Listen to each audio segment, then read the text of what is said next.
కేవలం 15 ఏళ్ల వయసులోనే అంతర్జాతీయ క్రికెట్ లో అరంగేట్రం చేసి అద్భుతాలు సృష్టిస్తున్న వైభవ్ సూర్యవంశీ అందరి దృష్టిని ఆకర్షిస్తున్నాడు. ఐపీఎల్ సీజన్ లో రాజస్థాన్ రాయల్స్ తరఫున విధ్వంసకర బ్యాటింగ్ తో చెలరేగిన వైభవ్ ఏకంగా 776 పరుగులు సాధించి ఆరెంజ్ క్యాప్ తో పాటు పలు ప్రతిష్టాత్మక అవార్డులను సొంతం చేసుకున్నాడు. అంతకుముందు అండర్-19 ప్రపంచ కప్ లోను 439 పరుగులతో ప్లేయర్ ఆఫ్ ది టోర్నమెంట్ గా నిలిచి చరిత్ర సృష్టించాడు. అయితే పొట్టి ఫార్మాట్ లో ఇరగదీస్తున్న అతడు సుదీర్ఘమైన టెస్ట్ క్రికెట్ లోనూ అదే స్థాయిలో రాణించగలడా అనే చర్చ జరుగుతోంది. భారీ షాట్లకు మెరుపు ఇన్నింగ్స్ లకు అలవాటు పడిన వైభవ్ సూర్యవంశీ సుదీర్ఘ ఫార్మాట్ లో ఏ విధంగా రాణిస్తాడనే దానిపై మాజీ క్రికెటర్లు భిన్న అభిప్రాయాలు వ్యక్తం చేస్తున్నారు. ఎర్రబంతిని ఎదుర్కొనే విషయంలో అతడి టెక్నిక్ ను మరింత మెరుగుపరుచుకోవాల్సిన అవసరం ఉందని సూచిస్తున్నారు. గత రంజీ ట్రోఫీ సీజన్ లో ఈస్ట్ జోన్ తరఫున 8 మ్యాచ్లు ఆడిన వైభవ్ కేవలం 207 పరుగులు మాత్రమే చేశాడు. కేవలం 17.25 సగటుతో ఆడిన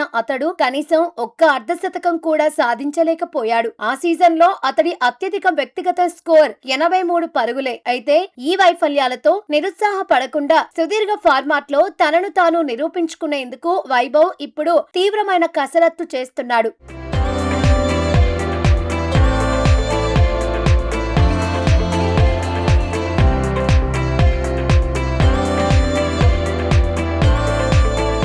త్వరలో జరగనున్న దులీప్ ట్రోఫీ టోర్నమెంట్ లో ఈస్ట్ జోన్ జట్టుకు కెప్టెన్ గా వ్యవహరించనున్న ఈశాన్ కిషన్ డిప్యూటీగా వైభవ్ సూర్యవంశీకి నాయకత్వ బాధ్యతలు అప్పగించారు. చిన్న వయసులోనే వైభవ్ నాయకత్వ లక్షణాలను గుర్తించి సెలెక్టర్లు ఈ బాధ్యతలు అప్పగించడం విశేషం. ప్రస్తుతం నాగ్పూర్ లో రాజస్థాన్ రాయల్స్ నిర్వహిస్తున్న ప్రత్యేక 10 రోజుల క్యాంపులో పాల్గొంటున్న వైభవ్ రెడ్ బాల్ క్రికెట్ లో బ్యాటింగ్ మెలకువలను, డిఫెన్సివ్ షాట్లను మరింత మెరుగుపరుచుకునేందుకు చెమటోడుస్తున్నాడు. టెస్ట్ క్రికెట్ లో రాణించాలి అంటే కేవలం పవర్ హిట్టింగ్ ఒక్కటే సరిపోదు. అపారమైన సహనం, షాట్ ఎంపికలో స్పష్టత, ఎక్కువసేపు క్రీజ్ లో నిలబడి ఏకాగ్రతతో బ్యాటింగ్ చేయడం అత్యంత కీలకం. వైట్ బాల్ క్రికెట్ లో ఎల్లప్పుడూ 220కి పైగా స్ట్రైక్ రేట్ తో దూకుడుగా ఆడే వైభవ్ సుదీర్ఘ ఫార్మాట్ కు అనుగుణంగా తన ఆటను మార్చుకునే ప్రయత్నం చేస్తున్నాడు. ఇటీవలే జింబాబ్వేతో జరిగిన మ్యాచ్ లో 49 బంతుల్లో 83 పరుగులు చేయడం అతని ఆటలో మార్పును సూచిస్తోంది. సాధారణంగా 2020కి పైగా స్ట్రైక్ రేట్ తో